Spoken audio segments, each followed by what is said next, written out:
నమస్తే, welcome to Bharati TV. నేను బాపయ్య. ఆ బంగ్లాదేశ్కి వెళ్ళి తల్లి మేము హాయిగా ఉంటాం అని చెప్పేసి ఈ వీడియోకి నేను ఒక టైటిల్ పెట్టాను. తమిళ చూడగానే ఈ వీడియో పశ్చిమ బెంగాల్ మాజీ ముఖ్యమంత్రి టీఎంసీ పార్టీ అధినేత్రి మమతా బెనర్జీ గురించి చేస్తున్నాను అన్న విషయం మీకు ఈజీగా అర్థమైపోయింది. అయితే ఉన్నట్టుండి మమతా బెనర్జీ గురించి వీడియో చేయాల్సినంత అవసరం ఏమొచ్చింది అనే అనుమానం మాత్రం మీకు రావచ్చు.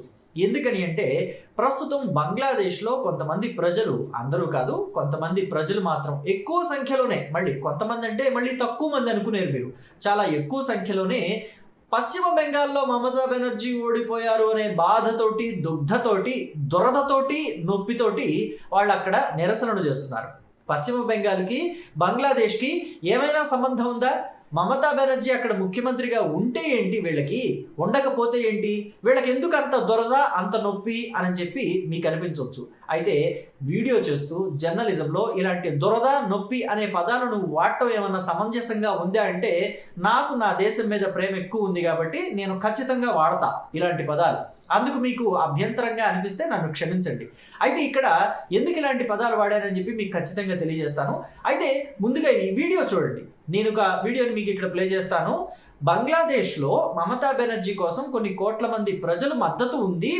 మమతా బెనర్జీకి ఆవిడ ఓడిపోవడాన్ని మేము జీర్ణించుకోలేకపోతున్నాము, ఆవిడ మళ్ళీ గెలవాలి, తృణమూల్ కాంగ్రెస్ పార్టీ పశ్చిమ బెంగాల్లో మళ్ళీ అధికారంలోకి రావాలి అని చెప్పేసి బంగ్లాదేశ్లో ఎక్కువ సంఖ్యలో ప్రజలు రోడ్ల మీదకి వచ్చి నిరసనలు తెలియజేస్తున్నారు. ఆ వీడియో ఎలా ఉందో ఒక్కసారి మీరు చూడండి.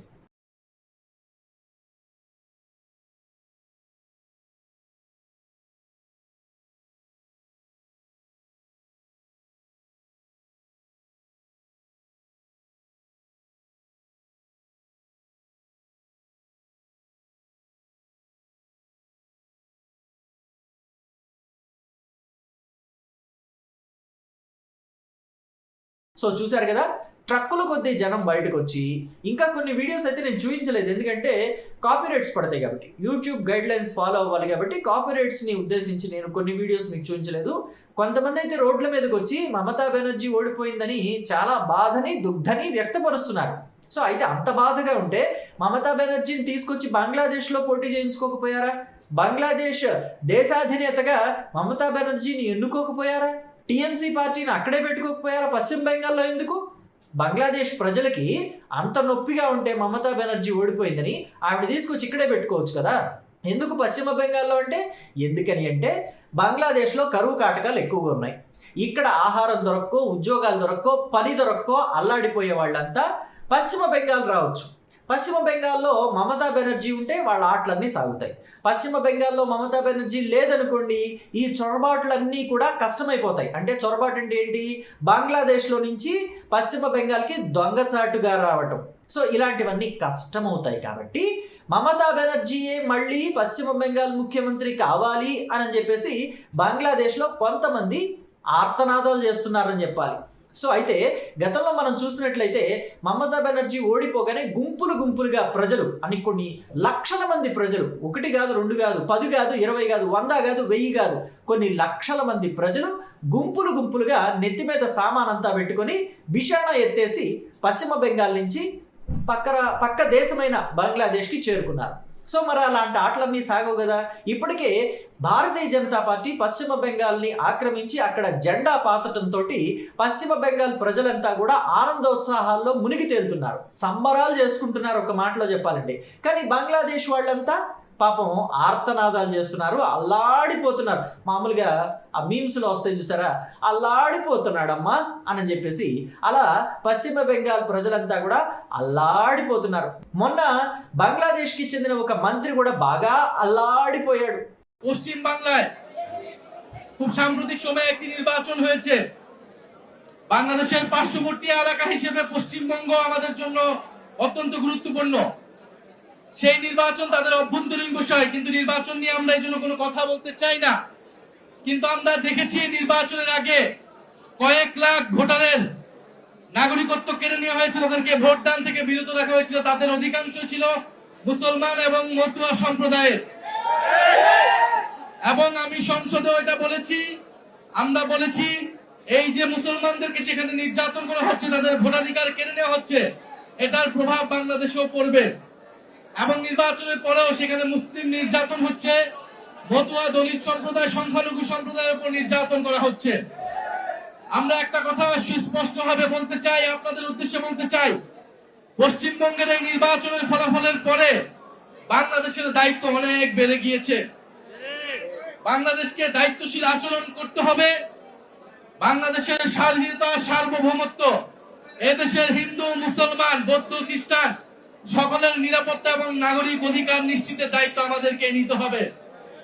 এবং আমাদের শত্রুপক্ষ যারা বাংলাদেশ বিরোধী, বাংলাদেশের স্বার্থ বিরোধী, তারা নানা উস্কানি দিবে, নানা সাম্প্রদায়িকতা ছড়ানোর চেষ্টা করবে, তারা নানা প্রপাগান্ডা করবে।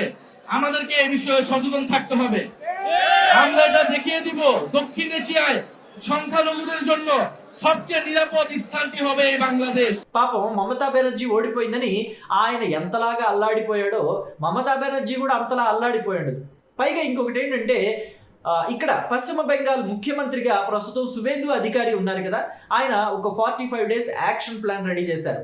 అంటే బార్డర్ సెక్యూరిటీ ఫోర్స్ BSF వాళ్ళు ఉంటారు కదా, మన రక్షక దళం సెక్యూరిటీ అంటే ఎంత స్ట్రాంగ్గా ఉంటుందంటే BSF మన సరిహద్దుల్లో వాళ్ళు ఉన్నారు అని అంటే చొరబాటుదారులు లోపలికి రావడం కష్టమైపోతుంది.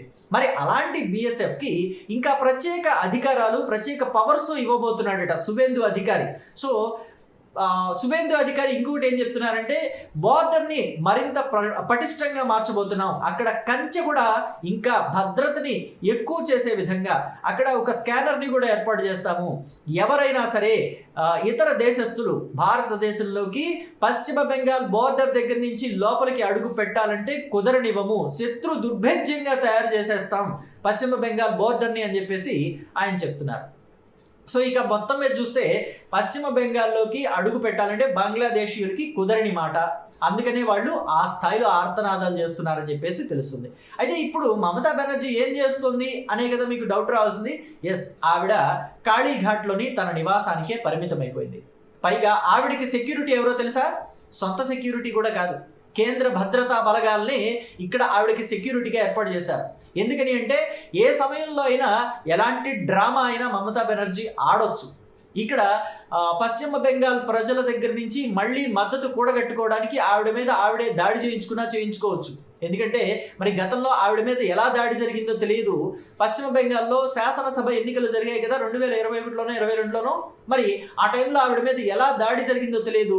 Wheel chair to CM chair అని చెప్పేసి ఆవిడ చక్రాల కుర్చీ మీదే కాలికి ఒక పెద్ద కట్టు కట్టించుకొని ఆ చక్రాల కుర్చీ మీద ప్రచారం చేసి సీఎం చైర్ దాకా వెళ్ళారు. మరి అలాంటిది ఏమైనా జరిగితే మళ్ళీ పశ్చిమ బెంగాల్ ప్రజల దగ్గర నుంచి సానుభూతి పొందితే మళ్ళీ పశ్చిమ బెంగాల్ అగమ్యగోచరంగానే మారిపోతుంది. సో అలాంటివేవి జరగకుండా ఉండాలంటే మమతా బెనర్జీ ఇంటి చుట్టూ పటిష్టమైన భద్రతా బలగాలు ఉండాలి. అందుకే కేంద్ర ప్రభుత్వం కేంద్ర భద్రతా బలగాలని మమతా బెనర్జీ ఇంటి చుట్టూ కూడా పెట్టేసింది. సో కాబట్టి మమతా బెనర్జీ ఆటలేవి ఇక్కడ సాగవు అన్న విషయాన్ని పశ్చిమ బెంగాల్లోని TMC పార్టీ శ్రేణులు గుర్తుంచుకోవాలి. పైగా రాబోయే రోజుల్లో TMC పార్టీలోని కొంతమంది నాయకుల మెడకి ఉచ్చు బిగుసుకోబోతుంది. అంతేకాదు TMCకి సపోర్ట్ చేసిన ఐపాక్ టీం ఉంది కదా, వాళ్ళ మెడకి కూడా ఉచ్చు బిగవబోతోంది. ఎందుకని అంటే బొగ్గు స్కామ్ జరిగింది కదా, మరి ఈ బొగ్గు స్కామ్లో మమతా బెనర్జీ మేనల్లుడు కూడా ఉన్నాడట అని టాక్ నడుస్తుంది. అలాగే ఐపాక్కి సంబంధించి కొంతమంది కూడా దీంట్లో భాగం పంచుకున్నారని టాక్ కూడా ఉంది. సో కాబట్టి త్వరలోనే అరెస్టుల పర్వం జరిగినా కానీ ఆశ్చర్యపోనవసరం లేదు అని చెప్పేసి తెలుస్తుంది. మరి మమతా బెనర్జీ అసలు పశ్చిమ బెంగాల్లో రాజకీయాలు నడపాలా, లేదంటే బంగ్లాదేశీయుల నుంచి మమతా బెనర్జీకి అంతలా మద్దతు పెళ్ళుబుకుతోంది కదా, మరి అసలు బంగ్లాదేశ్ వెళ్ళిపోతే బాగుంటుందా? మీ అభిప్రాయాన్ని కమెంట్ బాక్స్లో తెలియచేయండి. Thank you.